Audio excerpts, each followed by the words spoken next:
In the previous lesson, we discussed how choosing a paper size is fairly important, especially if you plan on printing any of your content on a page. In this lesson, we're going to take it a step further and adjust margins, something that will help you in a couple of scenarios. For example, if it's very difficult to read, things are crowded on the page, or they're not all printing because they come too close to the edge, you can squeeze in your margins. If things don't quite fit on one single page and there's just a little bit overlapping onto the next page, maybe widening your margins a little bit will help squeeze everything onto a single page. So there's a couple of scenarios where it could come in handy.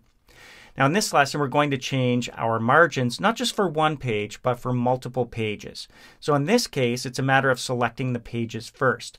In the previous lesson, we worked with this single page here in our corporate notebook. So if you were following along with me, perfect, you're ready to go. If you've jumped to this lesson, however, and you'd like to get caught up and you do have the exercise files, go to the Lesson 10 folder and open up Corporate 2, and you'll see what I see.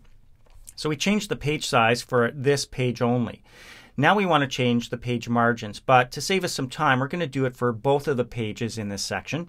So in this case, instead of just clicking on one page to view that page or make changes to that page, we'll hold down our Shift key and select the other page as well by clicking on it. You can see that looks a little bit different over here on the right. They're both selected, and that's why we see this blue border around the outside as well, just to remind us that we're affecting more than one page. If we had 20 pages here, holding down Shift and clicking on the 20th page would select everything in between as well. Of course, you can use Control to select individual pages, but we've only got 2 here, so either would work fine. Now it's a matter of going back up to File and down to Page Setup. Now just before I go to Page Setup, I'm going to go one further and click on Print Preview. I want to see what this looks like. And you can see how close it gets to the top here. And it's pretty close to the left edge. And just knowing my printer and the print area, some of this might get cut off. It's too close to the edge. So I do want to change the top margin and maybe push things over a little bit from the left as well. Also, you'll notice because I've got multiple pages selected, the print range is defaulting to selected pages, so I can see that other page as well. Kind of neat. They appear to have different margins. So I'm going to close this up, and I want everything to be consistent for both pages and every page coming up. So I'm going to go back up to File, down to Page Setup, and I want you to see something interesting. Up here under Paper Size, it would appear that my changes made in the previous lesson have not stuck. Size is set to Auto. Well, that's only because I set up the page size as letter or 8.5 by 11 for my first page. I didn't do it for the second page. So if I come back here and choose letter, now both pages will be set up in the letter format. So there's 8.5 by 11 inches. Now it's time to change the margins. So the margins for the top, I'm going to click out here on the left-hand side of the 0 and just delete everything and put in a 1 inch. That's my top. I'm going to leave the bottom at 0.5 inches and go over to the left here.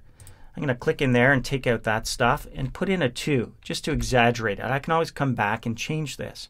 On the right, I'm going to click in here as well. And I'm going to take out everything, and I should put in a 2 there. It should be even on the left and the right. Okay. Now I can click in another field to lock that in, or I could simply close up my page setup. Or here's what I'd like to do. I'm going to go back up to File. I'm going to go down to Print Preview, see what that looks like. That looks a lot better. You can see that I've come down from the top here, so I'm not too close to the edge. I've come away out from the left-hand side. Makes it a little easier to read, nicer to look at. And I can look at the other page as well, and you can see how it's consistent. It's the same as my previous page, just different content. And that's what I'm after. So I can close this up now and go up here to my page setup and close this pane to return to my document where I can see those margins for the selected page. I'm going to click on Staff Meeting 924 up here at the top. That blue border disappears, and now I have a good idea about my space. You can see how it's moved over here to the right. You can see the edge of the paper in the background. And everything's fitting nicely on this page and will print nicely when it comes time to print. And that's all thanks to changing paper size like we did in the previous lesson, but also the margins that we looked at in this lesson. The other thing you might want to do is spice up your print job by adding some color. We've got some color thanks to this template, but we can change colors and backgrounds, and that's the kind of thing we're going to get into starting in the next lesson.